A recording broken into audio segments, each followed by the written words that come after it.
Today in this video you know about how far can a 4 by 6 glulam beam span.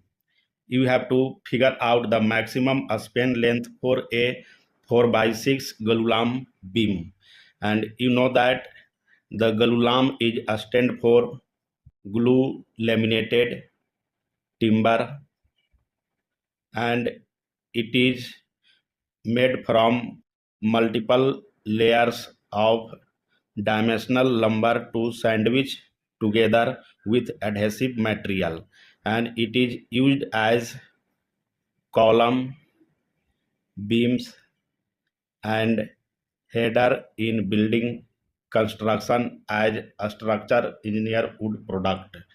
First, here we make a rough diagram to understand about the different dimension of this beam. This one is rough diagram. To understand, this one is the span length. You have to figure out. This one is the width section of beam, which is given about 4 inches, and this one is the depth section of beam, which is about 6 inches. And this beam here, you have the depth of beam given, that is 6 inches, and the width, that is 4 inches, and you have to figure out the span length of beam, what will be their maximum span. And you know that the span length depend on many factor. The first, the what is building code in your area, and the expected load condition. The live load, that is residential load, is about 40 psf, and the dead load of a structure, that is about 10 psf.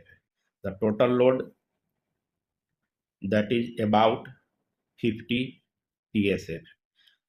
This is load condition, and the span length of glulam beam calculated according to thumb rule. What are the thumb rule for calculating the span length of glulam beam? The span length is the nominal depth of beam multiplied by 1.5. Here the nominal depth, that is 6 multiply 1.5. This equal about 9 feet. This means a 4 by 6 inch glulam beam can span about 8 foot to 10 foot maximum distance. Remember this one.